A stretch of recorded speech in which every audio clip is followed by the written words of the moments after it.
বাংলাদেশের সবচেয়ে ঐতিহাসিক বাড়ি কোনটি? রাজনৈতিক মতাদর্শ যত ভিন্নই থাক, অধিকাংশ মানুষই এই প্রশ্নের উত্তরে ধানমন্ডি ৩২ নম্বরের বাড়িটির কথা বলবেন। বঙ্গবন্ধুর এই বাড়িকে বাদ দিয়ে বাংলাদেশের ইতিহাস লেখা সম্ভব না। ধানমন্ডি ৩২ নম্বর এমন এক বাড়ি যা দেশের মুক্তির সাক্ষী, আবার দেশের সবচেয়ে অস্থির সময়গুলোরও সাক্ষী। এখান থেকে এসেছিল বাংলাদেশের স্বাধীনতার ঘোষণা।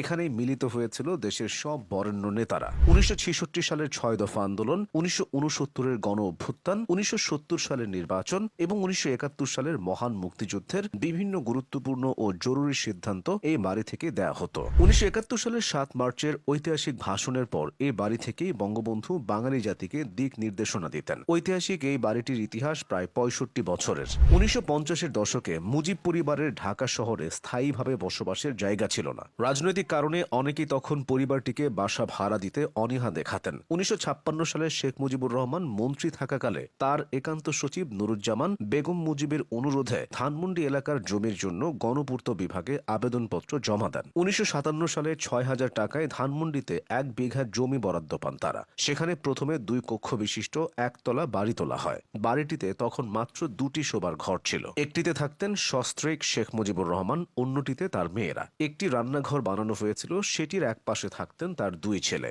১৯৬৬ সালে দোতলায় পরিবারটির বসবাস শুরু হলে নিচতলার নিজেদের শোবার ঘরটি গ্রন্থাগার হিসেবে ব্যবহার করা শুরু করেছিলেন শেখ মুজিব। বাড়িতে ঢুকতেই ছিল ছোট একটি কক্ষ, সেটি ব্যবহৃত হতো ড্রয়িং রুম হিসেবে। তৃতীয় তলা তৈরি হয়েছে বহু পরে। বঙ্গবন্ধুর এই বাড়িটির নির্মাণ কাজে আর্থিক সহযোগিতা করেছিল তার রাজনৈতিক ও দাপ্তরিক সহকর্মীরা। ১৯৭১ সালের ২৫ মার্চ রাতে পাকিস্তানি বাহিনী অপারেশন সার্চলাইট নামে নিরীহ বাঙালির উপর নির্বিচারে চালায়। খবর পেয়ে বঙ্গবন্ধু এই বাড়ির নিচতলায় ব্যক্তিগত গ্রন্থাগার থেকে টেলিফোনে রাত 12:30টায় স্বাধীনতার ঘোষণা দেন। তখন যার যা কিছু আছে তা নিয়ে পাকিস্তানি বাহিনীর ওপর ঝাঁপিয়ে পড়ার নির্দেশ দেন।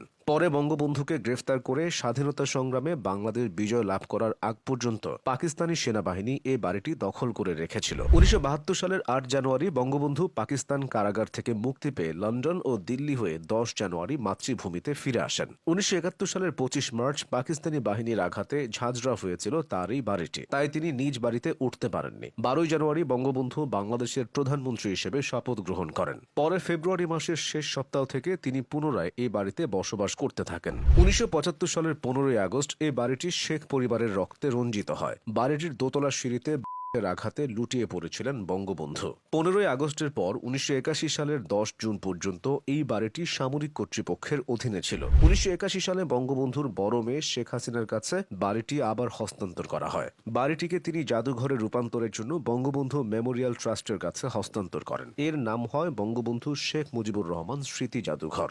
মূল বাড়িটির পেছনে জাদুঘরের জন্য ৬ তলা আরেকটি ভবনও তৈরি করা হয়। জাদুঘরের উদ্বোধন হয় ২০১১ সালে। কিন্তু ঐতিহাসিক বাড়িগুলোর ভাগ্য সবসময় এক রেখায় থাকে না। ২০২৪ সালের রাজনৈতিক অস্থিরতার পর ভাঙচুরের অভিঘাতে এই ধানমন্ডি ৩২-এর অবস্থাও সেটাই হয়েছে। গণ অভ্যুত্থানের মুখে আওয়ামী লীগ পতনের দিন উচ্ছ্বসিত জনতা এই বাড়িতে অগ্নিসংযোগ করে। এতে মূল বাড়ির ৩ তলা পর্যন্ত প্রতিটি ঘরের দরজা কপাট পুড়ে যায়। ক্ষতিগ্রস্ত হয় বাড়ির বিভিন্ন জিনিসপত্র। এরপর ২০২৫ সালের ফেব্রুয়ারিতে আবারও আক্রমণ করে ধানমন্ডি ৩২ নম্বরের বাড়িকে অনেকটাই গুড়িয়ে দেওয়া হয়। সে সময় প্রশাসনের নীরব উপস্থিতি বেশ সমালোচনার জন্ম দিয়েছিল। কারণ আওয়ামী লীগের ইতিহাস যাই হোক, বঙ্গবন্ধুর এই বাড়িটি বাংলাদেশের স্বাধীনতার সাক্ষ্য বহন করে।